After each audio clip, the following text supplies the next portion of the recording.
오늘 마태복음 35번째 시간. 오늘 마태복음 7장 12절 신약의 황금률이라고 하는 그런 말씀이죠. 그런 말씀을 가지고 우리 하나님을 사랑한다면이라고 하는 제목을 붙여봤습니다. 오늘 말씀이 선포될 때 성령께서 역사에 주시기를 간절히 바라면서 성령을 의지하면서 말씀을 선포하겠습니다. 구하라, 찾으라, 두드리라. 간절하게 주님을 찾으라라고 하는 말씀을 하신 다음에 다시 비판의 주제로 돌아옵니다. 7장 전반부가 하나님과 제자는 하나님과의 관계뿐만 아니라 사람과의 관계가 어떠해야 되는지, 그렇게 이제 그리고 사람과의 관계 중에서 가장 중요한 것이 비판하는 문제였기 때문에 이제 그런 것들을 이렇게 비판의 주제가 쭉 나오다가 약간 주제에 벗어나는 것처럼 구하라, 찾으라, 두드리라라고 하는 말씀이 나온다고 지난주에 말씀드렸죠. 이것은 일종의 과로와 같은 역할을 하는 것입니다.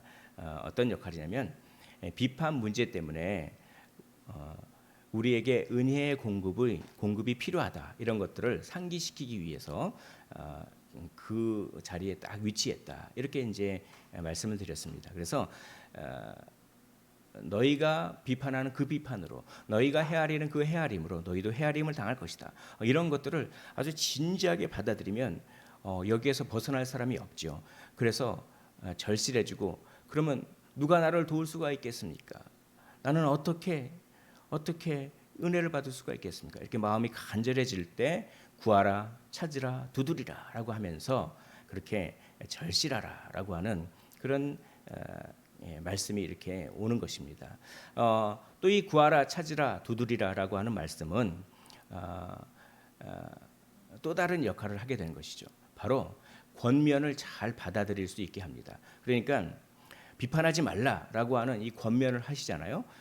누가 그 권면을 받아들이겠습니까? 마음이 가난한 자가 받아들이겠습니까? 아니면 마음이 가난하지 않은 자가 받아들이겠습니까? 마음이 가난한 자가 받아들이는 것이죠. 그래서 이렇게 구하라, 찾으라, 두드리라라고 하면서 마음이 가난해져야 내가 이제껏 하는 이 비판을, 그 권면을 잘 받아들일 수 있다라고 하는 역할도 지난주에 했던 본문이 하고 있는 것입니다.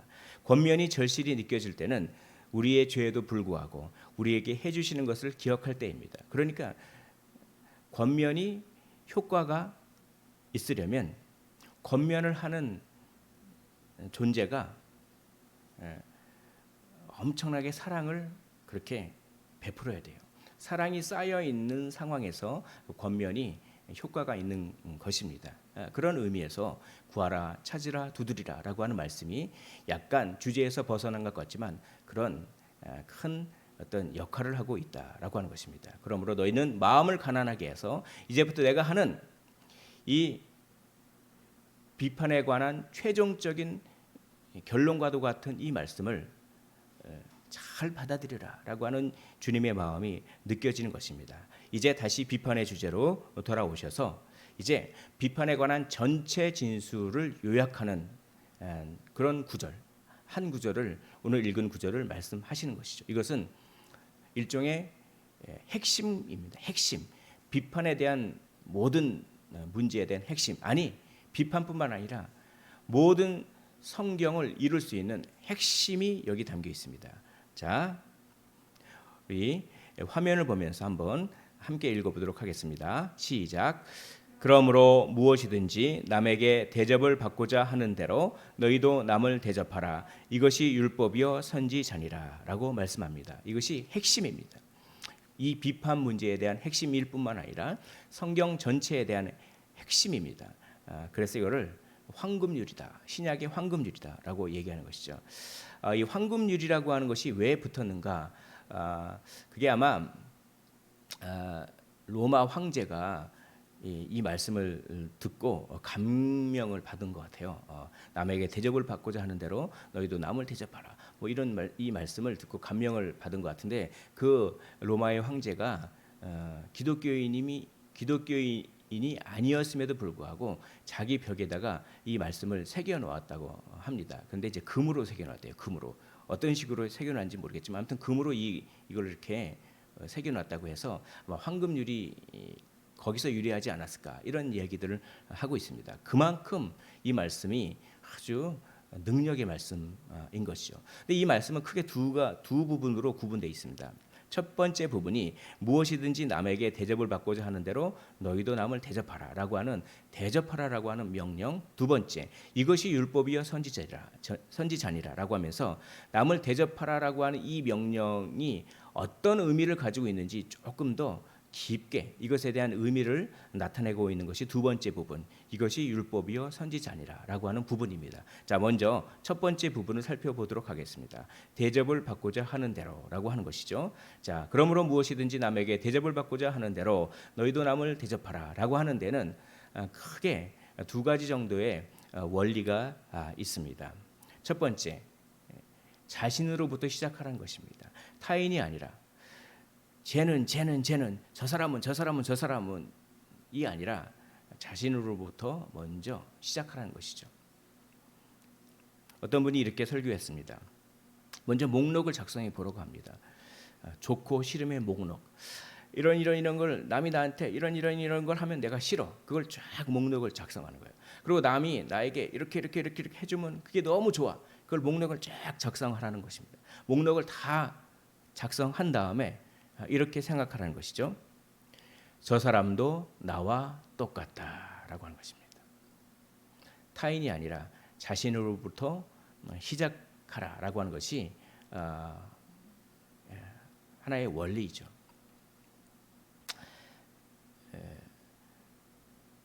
우리가 정죄하지 않으려면, 우리가 잘못된 의미로 비판적이 되지 않으려면 어떻게 합니까?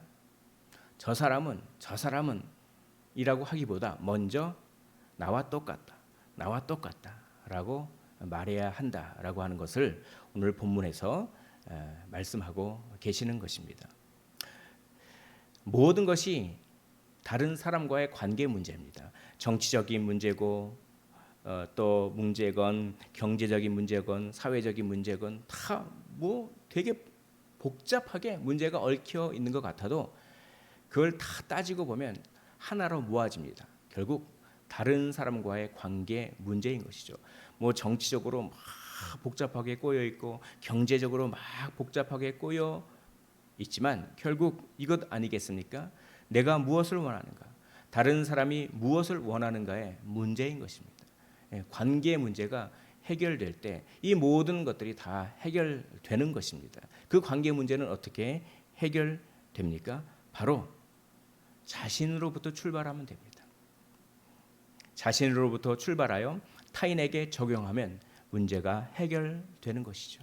우리 마음에 목록을 작성하신 후에 내가 이렇게 생각하는 것처럼 저 사람도 똑같다라고 하는 자신으로부터 출발하는 이 원리를 잘 우리가 실천한다면 모든 관계 문제가 해결되는 그런 역사가 일어난다라고 우리 주님께서 말씀하고 계신 것입니다. 두 번째, 적극적으로 사랑하라라는 원리가 담겨 있습니다. 이 황금률이 우리 주님만 말씀하신 것이 아니라 이것과 비슷한 말씀을 그 당시 동시대에 유대교에서도 이게 있었어요. 그래서 유대교 랍비인 힐렐이라고 하는 사람이 이렇게 얘기합니다.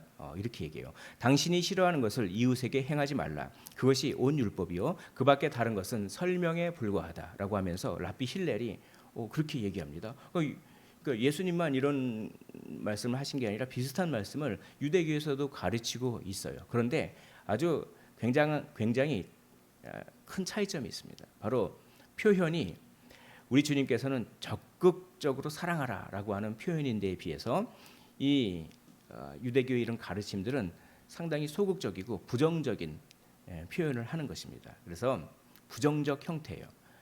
그래서 이것은 뭡니까? 남이 싫어하지 않은 것을 하지 않기만 하면 율법을 다 지킨 걸로 생각하는 거예요. 근데 우리 주님은 그것은 율법을 지키는 것이 아니라 남이 싫어하지 않는 행동을 하는 것, 그것을 넘어서야 된다. 적극적으로 남을 사랑해야 된다라고 하는 것이 아주 큰 차이가 있는 것이죠. 그래서 우리 주님께서 말씀하신 그 황금률은 더 많은 것을 요구하고 있는 것입니다. 그것이 큰 차이점이에요. 적극적으로 사랑하지 않은 죄, 그것을 우리 주님은 양과 염소의 비유를 통해서 말씀하십니다. 적극적으로 사랑하지 않는 죄. 그러니까 마태복음 25장에 보면은 양과 염소를 최후의 심판을 연상시키죠. 양과 염소를 딱 구분합니다. 오른편에 왼편에 딱 구분해서 두 양과 염소의 운명이 완전히 정반대의 운명을 딱 이렇게 말씀하시죠. 양에게는 영원한 복을 선포하시고, 그리고 그 염소에게는 영원한 저주를 이렇게 선포하시는 것입니다. 그런데 왜 어떻게 양과 염소가 구분됐습니까? 무엇이 기준입니까? 바로 적극적으로 사랑했느냐라고 하는 것이죠. 양들에게는 내가 줄일 때 너희가 나에게 먹을 것을 주지 아니했느냐? 그리고 내가 목마를 때 마시게 하지 않았느냐? 내가 굶주리고 헐벗고 감옥에 갇혔을 때, 내가 나그네 되었을 때 너희는 나를 돌보지 않았느냐라고 말씀하십니다. 또 염소에 대해서는 너희는 내가 줄일 때 너희가 먹을 것을 주지 아니하였고, 내가 목마를 때 마시게 하지 아니하였고, 나그네 되었을 때 헐벗을 때 옥에 갇혔을 때 돌보지 아니하였다라고 얘기하는 것입니다. 그러면서 두 가지의 운명을 말씀하시죠. 양에게는 이렇게 얘기합니다. 내 아버지께 복 받을 자들이여. 참 이런 말씀이 우리가 이런 칭찬을 받았으면 참 좋겠습니다. 내 아버지께 복 받을 자들이여, 나와 창세로부터 너희를 위하여 예비한 나라를 상속받으라라고 하는 것이죠. 그런 영원한 영생복락의 그런 운명을 선포받습니다. 그러나 적극적으로 사랑하지 않는 그런 염소에 대해서는 이렇게 선포하는 것이죠. 저주를 받을 자들아, 한쪽은 복 받을 자들이여라고 하지만 다른 한쪽은 저주를 받은 자들아, 나를 떠나 마귀와 그 사자들을 위하여 예비된 영원한 불에 들어가라라고 하면서 적극적으로 사랑하지 않은 죄를 이렇게 다루십니다. 적극적으로 사랑하느냐 사랑하지 않느냐가 영원한 운명을 좌우한다라고 우리 주님께서 말씀하고 계신 것입니다. 먼저 자신으로부터 출발하십시오. 그리고 적극적인 사랑을 행하라고 우리 주님께서 말씀하고 계시는 것입니다. 그럴 때 정죄하는 마음은 사라진다라고 하는 그런 원리를 이야기하고 계시는 것입니다. 이제 우리는 두 번째 부분입니다. 이제 이 황금률의 두 번째 부분, 이것이 율법과 선지자니라라고 하는 이제 부분을 한번 살펴보도록 하겠습니다. 자, 이것이 율법이요 선지자니라. 이것은 무엇입니까? 내가 대접받고 싶은 대로 너도 남을 대접하라라고 하는 것, 이것이 율법이요 선지자니라. 율법과 선지자는 모든 성경을 다 얘기하는 것이죠. 구약 성경 전체를 얘기합니다. 그 당시에는 신약이 쓰여졌기 때문에 성경 전체를 상징하고 있죠. 그러니까 남에게 대접받고 싶은 대로 남에게 대접하는 것이 모든 성경을 이루는 원리다라고 하는 그것을 얘기하고 계신 거예요. 자, 이게 큰 대원칙인데 조금 더 이것이 율법이요 선지자니라라고 하는 말 속에 담겨 있는 조금 더 이렇게 그런 의미를 한번 더 구체적으로 한번 살펴보기를 원합니다. 자, 이것이 율법이요 선지자니라라고 하는 말씀은 마태복음 5장 17절을 그렇게 배경으로 하고 있습니다. 우리 주님이 이렇게 말씀하시죠. 내가 율법이나 선지자를 폐하러 온 줄로 생각하지 말라. 폐하러 온 것이 아니요 완전하게 하려 함이라라고 합니다. 어떻게 완전하게 합니까? 이 황금률을 통해서 완전하게 하는 거예요. 여기에서는 어떤 의미가 담겨 있냐면, 첫째, 바리새인의 율법관을 교정시키기 위함입니다. 바리새인의 율법관은 무엇입니까? 그냥 율법을 기계적으로 지키면 끝입니다. 율법에 대한 정신을 하나도 고려하지 않습니다. 자, 그러니까 이거죠. 우리 주님이 이렇게 말씀하는 것입니다. 옳고 그름의 방법을 말해주는 것만으로는 불충분하죠. 이게 옳고 이게 그르다. 이게 율법의 기능이라고 생각했어요. 기능이긴 하죠. 그러나 그 안에 담겨 있는 율법 정신을 생각하지 못했어요. 옳고 그름을 그 방법을 말해주는 것만으로는 불충분하다고 하는 것입니다. 그리고 규칙을 지키고 그 규칙에서 안 벗어나면 된다 이렇게 생각했습니다. 그런데 그런 생각은 잘못됐다라고 이렇게 말씀하고 계시는 것이죠. 그러면 어떻게 해야 되는 것입니까? 바로 이런 율법을 기계적으로 지키지 말고 율법 안에 있는 이와 같은 정신을 배워라라고 하는 것이죠. 그 정신이 바로 내가 귀중히 여기는 것처럼 그 사람도 귀하게 여긴다라고 하는 이 황금률의 정신을 배우라고 하는 것입니다. 내가 생명을 귀중히 여기는 것처럼 그 사람도 생명을 귀하게 여긴다. 내가 내 감정을 귀하게 여기는 것처럼 그 사람도 감정을 귀하게 여긴다. 내가 나의 명예를 귀중히 여기는 것처럼 그 사람도 그 사람의 명예를 귀하게 여긴다.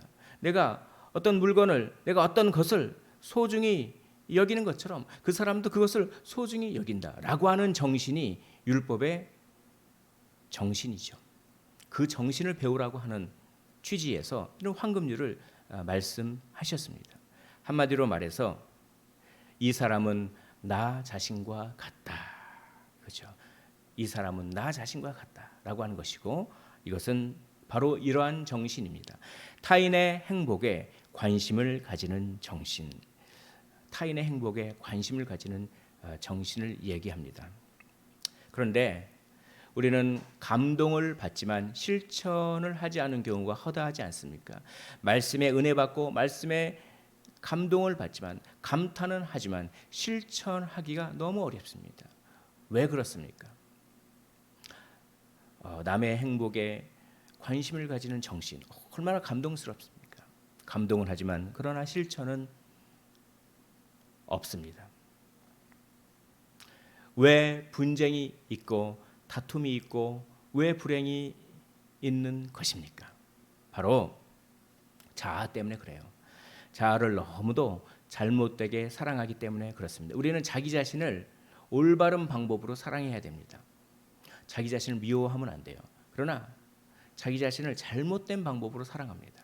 자기 자신을 올바르게 사랑하는 것은 하나님 사랑 안에서 자기를 사랑하는 것이 자기를 올바르게 사랑하는 것이고 원래는 이렇게 사랑하도록 창조되었습니다. 그러나 선악과 이후에 하나님과 상관없이 자기만을 사랑하는 그런 마음이 들어왔죠. 그것이 자아를 잘못되게 사랑하는 그런 마음입니다. 그것은 자기 행복 이외에는 아무것도 관심을 두지 않는 마음, 바로 이것이요. 율법의 정신과 정반대되는 마음이고 이것을 로마서에서 바울은 육신의 생각이라고 말씀합니다. 로마서 8장 7절에 보니까 육신의 생각은 하나님과 원수가 되나니 나의 행복 이외에는 아무것도 무관심하는 마음이야말로 육신의 생각이요. 그런 마음은 하나님과 원수가 되는 마음입니다. 참 우리 안에는 두 가지 마음이 있는 것 같아요. 우리는 하나님의 사랑을 경험하고 하나님을 사랑하는 마음이 있지 않습니까? 그러나 한편으로는 나의 행복 이외에는 관심이 없는 마음이 또 있어요. 죄성. 그러니까 한편에는 하나님을 사랑하는 마음이 있지만 또 다른 한편에는 하나님과 원수되는 마음이 있는 것입니다. 그 죄성을 부지런히 우리는 말씀으로 극복하면서 이기면서 성화의 과정을 가져야 되는 것이죠. 어떻게 하면 그러면 실천할 수가 있겠습니까? 어떻게 하면 이 자아를 극복하고 실천할 수가 있을까요? 오늘 이것이 율법이요 이것이 선지자다라고 하는 말씀 가운데 두 번째 이 실천의 원리가 담겨 있는 것입니다. 하나님이 원하시는 순서를 따르면 되는 것이죠. 이것이 율법이요 선지자다라고 하는 말 속에는 하나님이 원하시는 순서가 여기 담겨 있습니다. 그 순서는 어떤 순서일까요? 앞전에서도 얘기했지만 먼저 자신으로부터 출발해야 되는 것이죠. 그러나 그 이전에 하나님으로부터 시작해야 됩니다. 하나님으로부터 시작해서 자신을 거쳐서 타인에게로 나아가는 그 순서, 그 순서를 잘 지킬 때 실천할 수 있는 능력이 거기서 생긴다라고 오늘 이것이 율법이여 선지자다라고 하는 말씀 속에 그런 원리가 담겨 있는 것입니다. 왜 그런 원리가 담겨 있을까요? 한번 보겠습니다. 남에게 대접을 받고자 하는 대로 너희도 남을 대접하라. 이것이 율법이여 선지자니라. 율법이여 선지자니라라고 하는 말씀은 우리 주님께서도 여기서도 말씀하셨지만 마태복음 뒷부분에 가서 또 말씀하세요. 마태복음 22장에 보면 율법사가 와서 예수님을 이렇게 시험하죠. 율법을 한마디로 요약해 달라고 하는 것입니다. 그들은 613개로 율법을 항목으로 분류했죠. 그래서 유대교 사람들은 그렇게 그 분류된 항목 중에 이게 가장 큰 율법이다, 아니다, 이게 가장 큰 율법이다, 그렇게 토론을 많이 했던 것 같습니다. 그래서 예수님에게 와서 이렇게 예수님을 좀 시험하는 의미로 어떤 것이 가장 큰 계명입니까? 이렇게 물어봤던 거예요. 그때 예수님께서 이렇게 말씀하십니다. 마태복음 22장 37절에 보니까 주 너의 하나님을 사랑하라. 이것이 첫째 계명이다. 또 이렇게 얘기합니다. 내 이웃을 내 자신과 같이 사랑하라. 이것이 둘째 계명이다. 그리고 마태복음 22장 40절 이 두 계명이 온 율법과 선지자의 강령이니라. 율법과 선지자라고 하는 말이 여기 또 나오시죠. 그러니까 이런 말씀들을 다 종합해 보면 이겁니다. 율법과 선지자는 하나님을 사랑하고 이웃을 내 자신과 같이 사랑하는 것이 율법과 선지자예요. 그런데 오늘 마태복음 7장 12절 황금줄에서는 첫 번째 것은 생략되고 두 번째 것 남에게 대접받고자 하는 대로 너희도 남을 대접하라. 이것이 율법이여 선지자니라라고 하는 것은 두 번째 것, 내 이웃을 내 자신과 같이 사랑하라라고 하는 그런 말씀이죠. 근데 첫 번째 것이 생략됐습니다. 왜 생략됐습니까? 너무나 당연하기 때문에 생략된 거예요. 그러니까 하나님을 사랑하지 않고서는 도저히 내 이웃을 내 자신과 같이 사랑할 수 없다라고 하는 것이 성경 원리이기 때문에 너무나 당연하기 때문에 생략된 거예요. 그러니까 내 이웃을 내 자신과 같이 사랑하라라고 하는 이 말 속에는 주 너의 하나님을 사랑하라라고 하는 것이 당연히 포함되어 있는 것입니다. 그러므로 순서가 어떻게 됩니까? 남에게 대접을 받고자 하는 대로 너희도 남을 대접하라. 이전에 무엇이 있는 것입니까? 생략됐지만 주 너의 하나님을 사랑하라라고 하는 것이 생략된 거예요. 이 말씀들을 다 이렇게 종합해 보면. 그러니까 주님이 원하시는 순서는 먼저 하나님, 그 다음에 내 자신, 그 다음에 타인 이런 순서를 따를 때 우리는 실천할 수 있는 능력이 생긴다라고 이야기하는 것입니다. 여기서 우리는 이런 원리를 알 수가 있어요. 그러니까 우리가 하나님을 사랑한다라고 하는 것을 하나님은 어떻게 점검하십니까? 이웃을 사랑하는 것을 통해서 하나님을 사랑하는지 여부를 판단하신다. 이거를 알 수가 있어요. 그래서 신약 성경은 하나님을 사랑하라라고 하는 말씀을 생략한 채 내 이웃을 내 자신과 같이 사랑하라. 이것이 온 율법을 이루는 것이다라고 하는 그런 말들이 많이 나와요. 하나님을 사랑하라라고 하는 말은 생략된 채. 왜입니까? 이것은 보이지 않는 하나님을 사랑한다. 말로만 사랑한다. 내가 하나님을 사랑하는 것은 내가 하나님을 사랑한다면 사람을 사랑하는 것을 보면서 하나님을 사랑하는지 판단하겠다라고 하는 것이 신약 성경의 원리인 것이죠. 여기 보시면 로마서 13장 8절에 보면 남을 사랑하는 자는 율법을 다 이루었느니라. 여기 하나님을 사랑하라라고 하는 말씀이 생략되어 있습니다. 남을 사랑하는 모습을 보면 하나님을 사랑하는 것은 당연하기 때문에 신약 성경은 이렇게 얘기하는 것입니다. 또 여기 보면 갈라디아서 5장 14절 온 율법은 내 이웃 사랑하기를 내 자신같이 하라 하신 한 말씀에서 이루어졌나니 라고 말씀하고 계신 것입니다. 야고보서 2장 8절에 보니까 이웃 사랑하기를 내 몸과 같이 하라 하신 최고의 법을 지키면 하나님을 사랑하라 라고 하는 것은 생략됐죠. 너무나 당연하기 때문에 그렇습니다. 그리고 이웃 사랑하는 모습을 보면서 하나님 사랑하는 것을 판단하겠다 라고 하는 것이 여기 있는 것입니다. 이 모든 것들을 다 종합해 보면 우리는 하나님이 원하시는 순서를 이렇게 정리할 수가 있습니다. 먼저 하나님의 얼굴을 바라봅니다. 그러나 하나님의 얼굴을 바라보지 못하게 마귀가 얼마나 방해하는지 모르겠습니다. 마귀가 어떻게 하나님의 얼굴을 바라보지 못하게 합니까? 어떠한 문제에 집중하게 만드는 거예요. 그러니까 먼저 하나님의 얼굴을 바라보기 위해서 문제에서 돌아서십시오. 그 문제에 집중해봤자 미움만 남지 해결은 하나도 안 됩니다. 먼저 문제에서 돌아서서 하나님의 얼굴을 바라봅니다. 그 다음에 하나님 앞에서의 우리 자신을 돌아봅니다. 그러면 어떻게 됩니까? 우리는 아무런 권리 주장할 그런 자격이 안 되는 그럴 만큼 죄인임을 우리는 깨닫게 되는 것이죠. 나는 아무 권리가 없다. 여기서부터 이 마음을 깨닫는 데서부터 문제 해결이 시작됩니다. 나는 권리가 있어 라고 하는 마음이 있기 때문에 문제가 갈등이 생기는 것이죠. 하나님 앞에서 나는 아무 권리가 없습니다 라고 하는 마음이 들 때 비로소 문제가 해결되기 시작합니다. 그런 다음에 비로소 다른 사람을 봅니다. 그러면 어떻게 보이느냐? 나도 다른 사람도 우리 모두 세상 신 마귀에 속은 자들이다 라고 그런 깨달음을 얻게 되는 것이죠. 그래서 그들이 우리 자신인 양 생각하게 되는 것입니다. 우리 모두 은혜가 필요한 존재다. 우리 모두 그리스도께 달려가야 할 존재다 라고 생각되어지는 것이죠.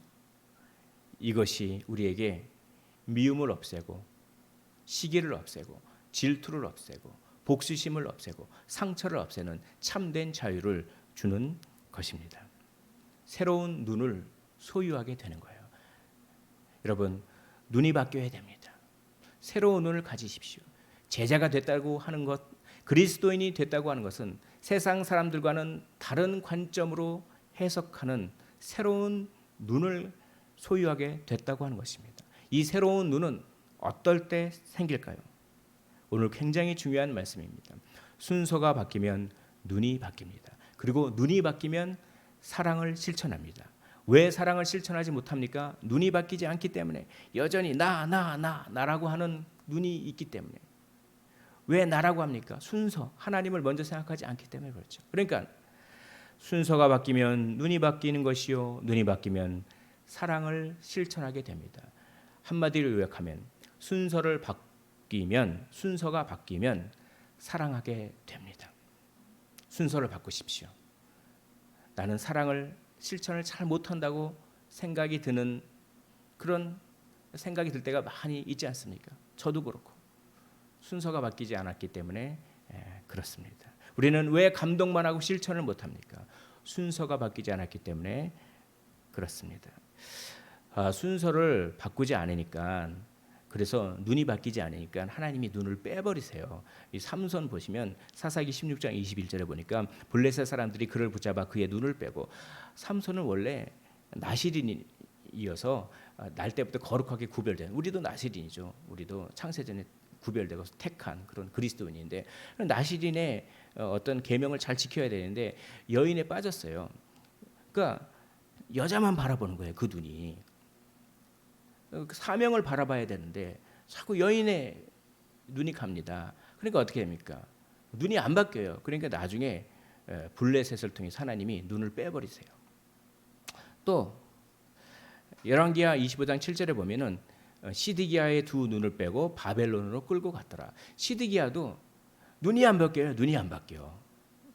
자기 고집이 엄청 센 거예요. 자기 주관이 너무 센 거예요.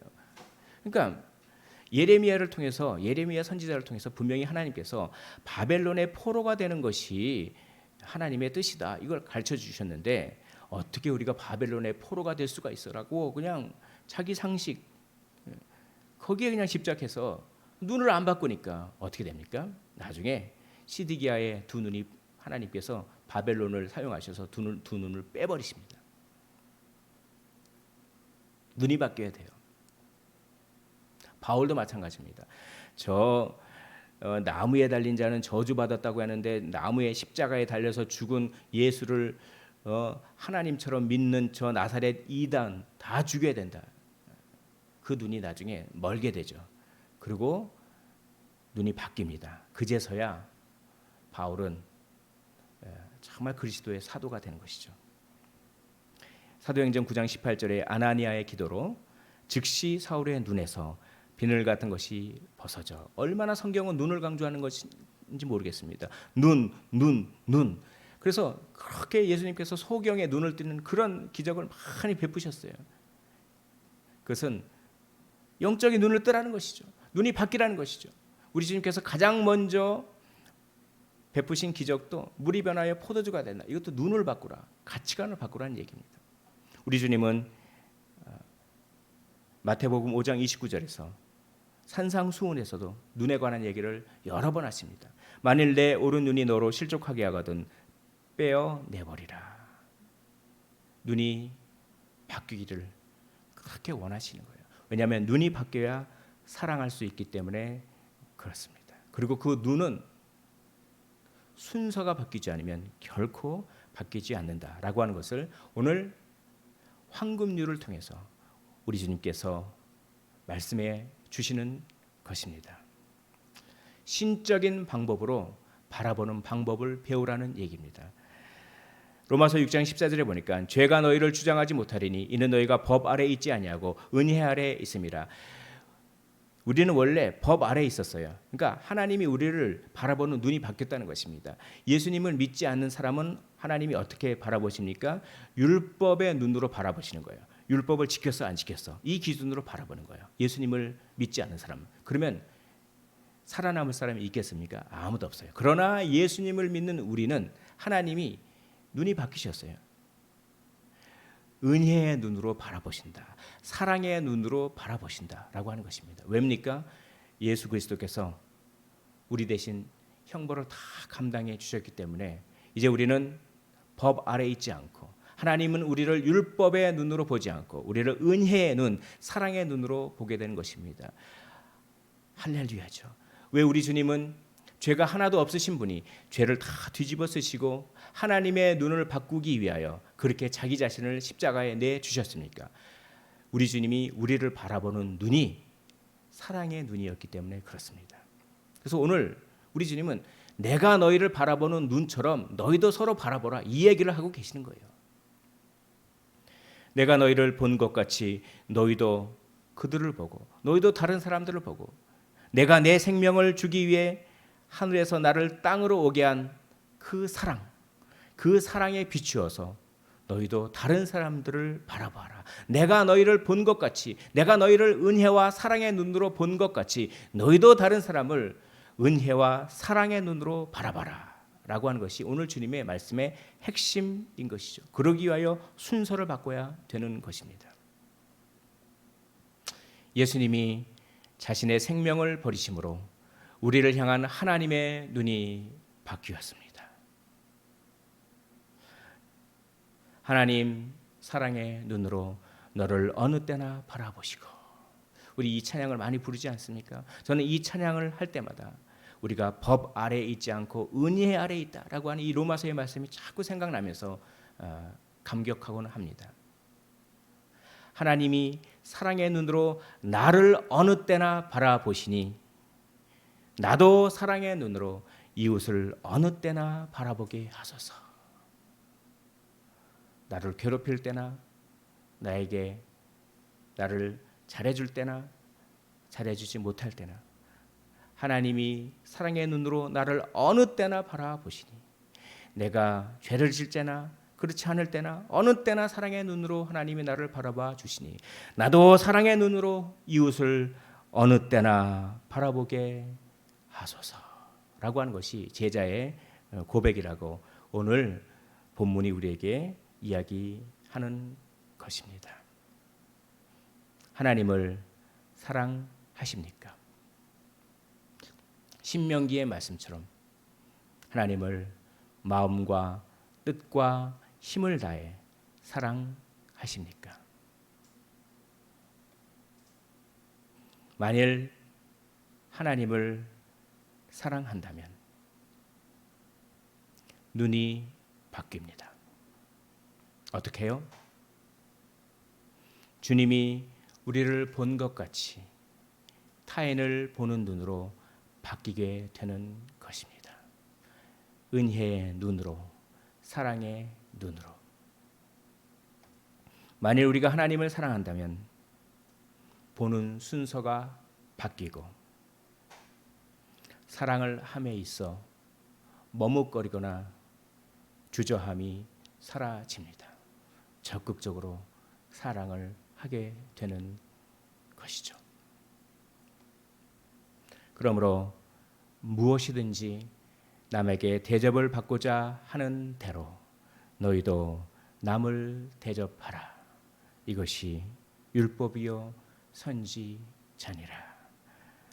황금과 같은 이 말씀을 마음속에 새기심으로 말미암아 정금과 같은 삶이 되셔서